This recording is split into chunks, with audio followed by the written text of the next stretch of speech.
أعوذ بالله من الشيطان الرجيم بسم الله الرحمن الرحيم 52 نمبر آیات تے 52 نمبر آیات تے سورة آل عمران دریم سپارہ فلما بس هر کلا احسا چه محسوس کرو عیسی علیہ الصلاة والسلام منهم الكفر دوینا کفر قال وی فرمائل من انصاری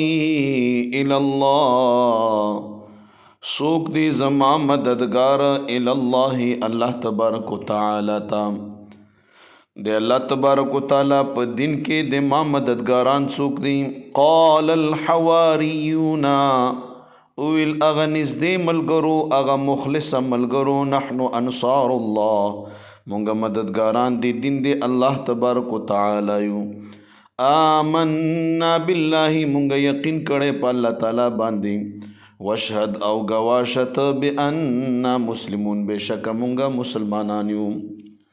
کلم چې په علماء باندې یا په انبیاء باندې سختی راغلی نو مخلص خلکو یې ملګرتیا کړي حواری یا حور خو خالص ته ویلی شي خالص والی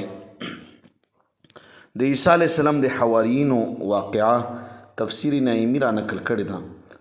چې دا 12 کسانو د عیسی علیہ السلام نږدې ملګري و د دوی ایمان دراوړو عجیبه طریقه وه او هغه دا چې دغه حواریینو داسې کار وکړو چې عیسی علیه السلام مبارک یو د رنګساز سره هغه دا کپړو له رنګ نه ورکوي دا دې سره دی نوکرو او هغه ورته راغی مالک ورته وایي چې دغې کپړې له به دا رنګ ورکې دغې کپړې له به دا رنګ ورکې دغې کپړې له به دا رنګ ورکې مختلف کپړې ورته وښودلې مختلف رنګونه یې ورته وښودل چې دا به ورکې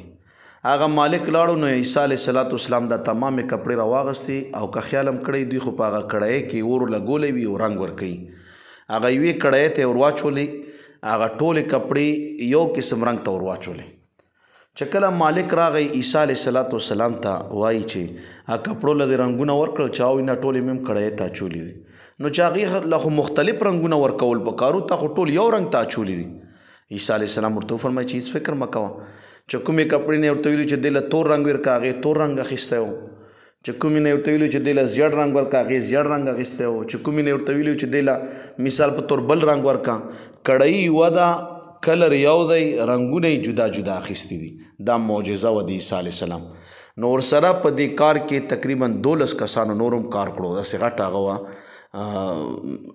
د کپړو د رنګ هغه یو ځای مختلف ځایونه وو که نه مختلف دوکانونه واچوه نو هغه ټولو چې دا معجزه وکړه ټولو په عیسی علیه السلام باندې ایمان راوړو سبحان الله دا د انبیاء کرام معجزې دي صدق الله العظیم